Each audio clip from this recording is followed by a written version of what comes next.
Chapter 1 విపత్తుకు ముందు మాట 2050 సంవత్సరంలో మానవాళి అంతరిక్ష పరిశోధనలో కొత్త శిఖరాలకు చేరుకుంది.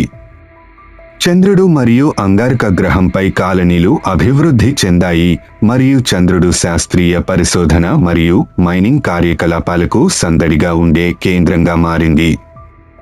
చంద్రునిపై అతిపెద్ద స్థావరమైన లూనార్ సిటీ 1 శాస్త్రవేత్తలు, మైనర్లు మరియు వారి కుటుంబాలతో సహా 10,000 మంది నివాసితులను కలిగి ఉంది.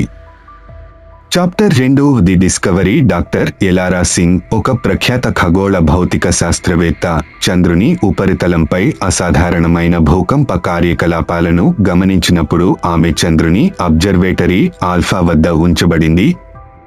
ప్రారంభంలో ఇది మైనింగ్ కార్యకలాపాల ఫలితంగా భావించబడింది, కానీ తదుపరి విశ్లేషణ మరింత భయంకరమైన విషయాన్ని వెల్లడించింది. ఇప్పటివరకు గుర్తించబడని ఒక భారీ గ్రహశకలం చంద్రునితో ఢీకొనే మార్గంలో ఉంది. చాప్టర్ 3 ప్రభావం. ఆస్టరాయిడ్ను మళ్లించడానికి తీవ్ర ప్రయత్నాలు చేసినప్పటికీ అది వినాశకరమైన శక్తితో చంద్రుడిని ఢీకొట్టింది. ఢీకొనడం వల్ల లూనార్ సిటీ 1కు గణనీయమైన నష్టం వాటిల్లింది, ఆవాసాలను ఛిద్రం చేసింది మరియు మైనింగ్ సొరంగాలు కూలిపోయాయి. మరింత విమర్శనాత్మకంగా, ప్రభావం చంద్రుని కక్ష్యను అస్థిరపరిచింది, భూమి వైపు నెమ్మదిగా కానీ అనివార్యమైన మార్గంలో ఉంచింది. చాప్టర్ 4 విపత్తుకు కౌంట్ డౌన్. కేవలం 3 నెలల్లో చంద్రుడు భూమిని ఢీకొంటాడని శాస్త్రవేత్తలు ధృవీకరించడంతో భూమిపై తిరిగి భయాందోళనలు నెలకొన్నాయి. ప్రపంచవ్యాప్తంగా ఉన్న ప్రభుత్వాలు ఒక పరిష్కారాన్ని కనుగొనడానికి ఏకమయ్యాయి. డా సింగ్ మరియు ఆమె బృందం చంద్రుని గమనాన్ని మార్చేందుకు న్యూక్లియర్ ప్రొపల్షన్ని ఉపయోగించే ప్రణాళికను రూపొందించడంలో ముందంజలో ఉన్నారు. అవసరమైన పరికరాలను నిర్మించడం మరియు ప్రారంభించడం కోసం ఇది సమయంతో కూడిన పోటీ. Chapter 5 the exodus. చంద్రుని అవరోహణతో భూమిపై అలలు మరియు భూకంపాలు సంభవించడంతో తీర ప్రాంత నగరాల తరలింపు ప్రారంభమైంది. మూన్ కాలనీలు కూడా ఖాళీ చేయబడ్డాయి, ప్రాణాలతో సమస్యాత్మక భూమికి తిరిగి వచ్చారు. చాలా మంది చంద్రుడిని తమ నివాసంగా భావించినందున తరలింపుదారులపై మానసిక ప్రభావం తీవ్రంగా ఉంది. Chapter 7 a new dawn. చివరి గంటల్లో థ్రస్టర్లు సక్రియం చేయబడ్డాయి. చంద్రుని గమనం మారడం ప్రారంభించడంతో ప్రపంచం ఉద్విగ్నంగా ఎదురుచూసింది.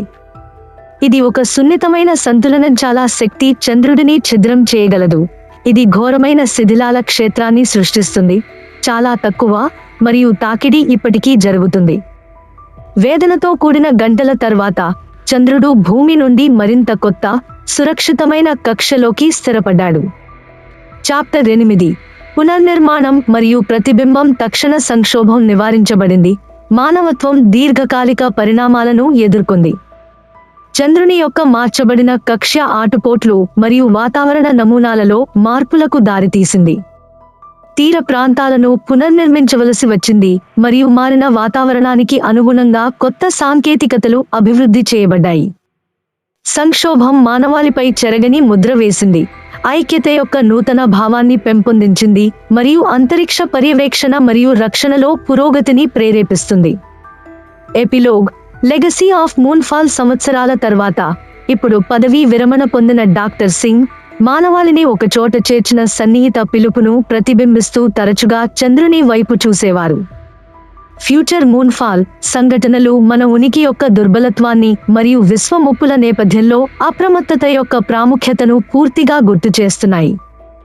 ఒకప్పుడు ప్రశాంతతకు చిహ్నమైన చంద్రుడు ఇప్పుడు మానవుని చైతన్యానికి, చాతుర్యానికి నిదర్శనంగా నిలిచాడు. ఈ కథ ఒక ఊహాజనిత ఇంకా ఆమోదయోగ్యమైన భవిష్యత్తు దృశ్యాన్ని సంగ్రహిస్తుంది, ఇక్కడ మానవత్వం ఖగోళ ముప్పును ఎదుర్కొంటుంది. ఐక్యత, చాతుర్యం మరియు స్థితిస్థాపకత యొక్క ఇతివృత్తాలను హైలైట్ చేస్తుంది.